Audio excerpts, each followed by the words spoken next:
Bonjour à tous, bienvenue au Cultural, je suis Benjamin Delay, ingénieur de développement et correspondant bio pour la partie nord et est au sein de Terrinovia.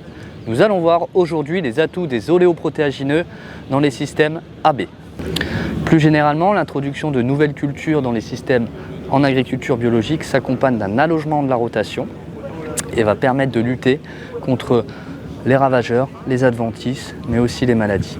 Ça va permettre aussi d'avoir des effets bénéfiques sur la fertilité des sols et la production végétale. Si nous nous intéressons aux cultures protéagineuses, telles que la lentille à ma gauche ou le pois chiche à ma droite, ce sont des cultures autonomes en azote, capables de fixer l'azote atmosphérique du sol et de l'air. Cette capacité permet de régénérer la fertilité des sols, surtout quand on sait que l'azote est un des facteurs limitants de la production en agriculture biologique.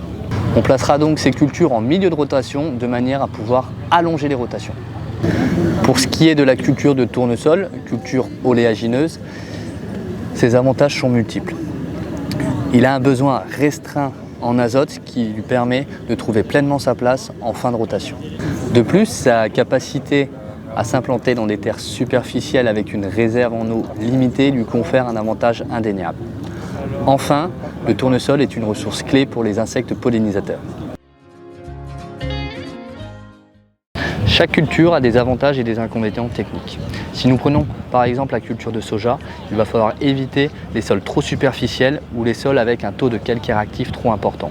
En ce qui concerne la lentille et le pois chiche, il faudra éviter les zones hydromorphes. Vous l'aurez compris, avant de vous lancer dans cette culture, allez chercher des références ou des retours d'expérience locaux. Oui, les cultures de diversification sont souvent des cultures de niche, d'où l'importance de contractualiser avant de semer chez votre organisme stockeur afin de ne pas avoir de mauvaises surprises en fin de campagne.